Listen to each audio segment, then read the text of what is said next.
വിശുദ്ധ ലൂക്കായുടെ സുവിശേഷം 11-ാം അധ്യായം 33 മുതൽ 41 വരെയുള്ള തിരുവചനങ്ങൾ. കണ്ണ് ശരീരത്തിൻ്റെ വിളക്ക്. വിളക്ക് കൊളുത്തിയാരും നിലവറയിലോ പറയുടെ കീഴിലോ വയ്ക്കാറില്ല, മറിച്ച് അകത്ത് പ്രവേശിക്കുന്നവർക്ക് വെളിച്ചം കാണാൻ പീഠത്തിന്മേലാണ് വയ്ക്കുന്നത്. കണ്ണാണ് ശരീരത്തിൻ്റെ വിളക്ക്.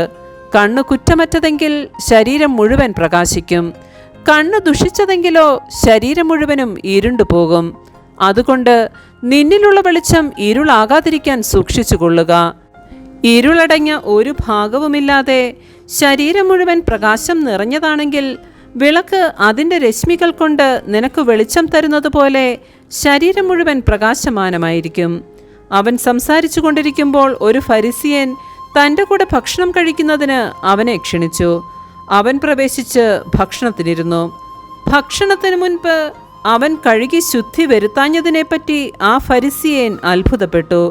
അപ്പോൾ കർത്താവ് അവനോട് പറഞ്ഞു, ഫരിസിയരായ നിങ്ങൾ കോപ്പകളുടെയും പാത്രങ്ങളുടെയും പുറം കഴുകി വെടിപ്പാക്കുന്നു, നിങ്ങളുടെ അകമോ കവർച്ചയും ദുഷ്ടതയും കൊണ്ട് നിറഞ്ഞിരിക്കുന്നു. ഭോഷന്മാരെ, പുറം നിർമ്മിച്ചവൻ തന്നെയല്ലേ അകവും നിർമ്മിച്ചത്? നിങ്ങൾക്കുള്ളവ ദാനം ചെയ്യുവിൻ, അപ്പോൾ നിങ്ങൾക്ക് എല്ലാം ശുദ്ധമായിരിക്കും. നമ്മുടെ കർത്താവായ മിശിഹായ്ക്ക് സ്തുതി.